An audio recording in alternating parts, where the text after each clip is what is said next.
Coach, obviously a healthy Joel is a big advantage. What have you seen from him early this year? I mean, he just changes everything. He changes everything that we talk about on offense and everything we talk about on defense. And his spirit is at an all-time high. You know, his personal situation being rewarded with the contract that he just signed has changed his life. And I'm sure many generations of Embiids, you know, behind him are ahead of him. And, you know, he just is a game changer all over the place. When he's on the court, how do you guys become a different team? Well, just start with the defense. You know, like you got a physical presence, but along with that, there is a competitive personality that is relentless. And, you know, the team grows in stature when you have somebody like that behind you. And he for sure is a defensive presence. For all those reasons, that stands out to me the most. Why was it important for you guys to give him this experience, let him come back, work out here? I mean, we looked at it, and we were that close playing in Kansas City that we thought it would be very appropriate to visit this historic place. I mean, this is my first time here, and, you know, I'm the son of a coach, so I've been around the game my whole life, and the historic sort of perspective of this building, along with Joel's history here, made it kind of a no-brainer that we should drive 45 minutes down the road, since we're in this area, and experience the building and practice here. And it was a great practice. I think the team appreciated and certainly respected where we are. Did you have any conversations with Coach Self, and what were your takeaways from that? I mean, Coach Self and I share a very close mutual friend in R.C. Buford. And I spent, you know, 12 years with Pop and the Spurs, and R.C. and Bill are extremely close, have been for many years. And it's sort of my first time, you know, truly interacting with Coach. I've spent time on the phone when back in the day when we were looking at, you know, Andrew Wiggins, at Joel, and this year Josh, you know, if we were going to end up drafting that high, paying attention and learning from the people that coached him. But Bill's history and his success, and I think he just handles himself with tremendous grace and class, and it was good to catch up with him. You know, let Joel be your tour guide through the rest of the afternoon and tonight. You got to. If that's what he wants, then that's what he can do.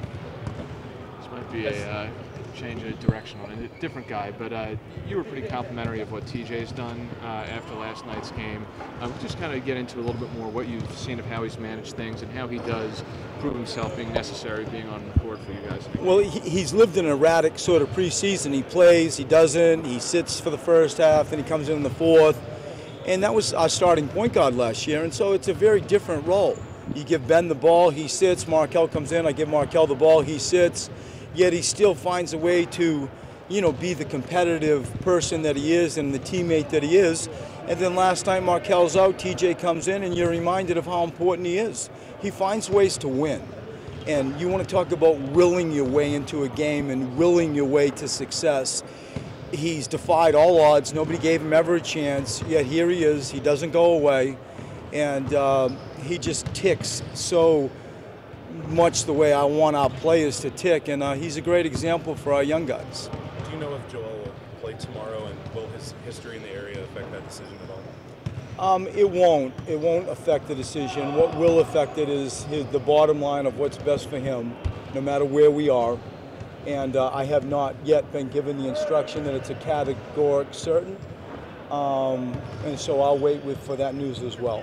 Coach, any player that would miss that amount of time, would you ever worry about his attitude? Looks great. I mean, getting frustrated and getting down about missing that much time and being able to come back. It looks like he's really bounced back quite well. Amazing. I mean, he's so gifted with his ability to learn visually and have it immediately come and translate into real-time playing. It's a rare skill.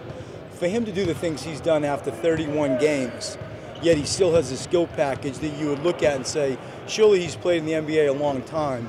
It doesn't warrant it. It doesn't add up.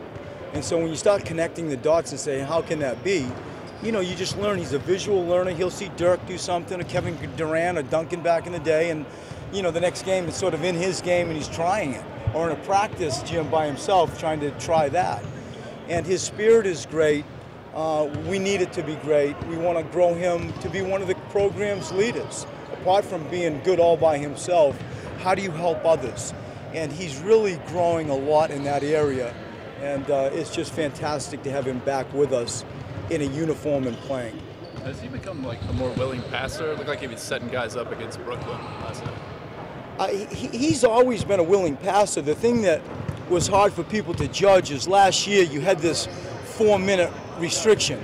And so I use the analogy all the time with the Philly media that, you know, it's like somebody that's really hungry and goes into a buffet and just wants to eat quick and a lot. And so you go 4 minutes and he just wants to score every play and like impact the game in a too much a sped up way. You know, playing the game in real time was my biggest worry with him last night, where he'll play too fast in his mind because he hasn't played for a while. Plus somebody's saying you can only play in 4 minutes. And it's a weird way to sub and it's a weird way to play when you're always staring at a clock. And so I think over time, when he actually has a rhythm to his playing, it's never that he wasn't a willing passer. He's more than a willing passer, and he should be because he's going to be double teamed a lot. That was the thing I learned from Tim Duncan more than anything, is he would quarterback the gym. And Tim Duncan was the greatest play that Ginobili and Parker ever had. And so our perimeter people will reap the benefit of Joel Embiid. But it's never been that he wasn't willing. I just think that he was in the buffet for 4 minutes and he was hungry. He was talking about his defense not being quite yet where he wants it to be after last night's game. Would you agree with that? What did you see with him? I think I respect how critical he is of himself. He's referring to 2 plays where he got posted up deep. They scored on him. After that, like, there's not much you'd say there are extreme problems. Positionally, he's fine.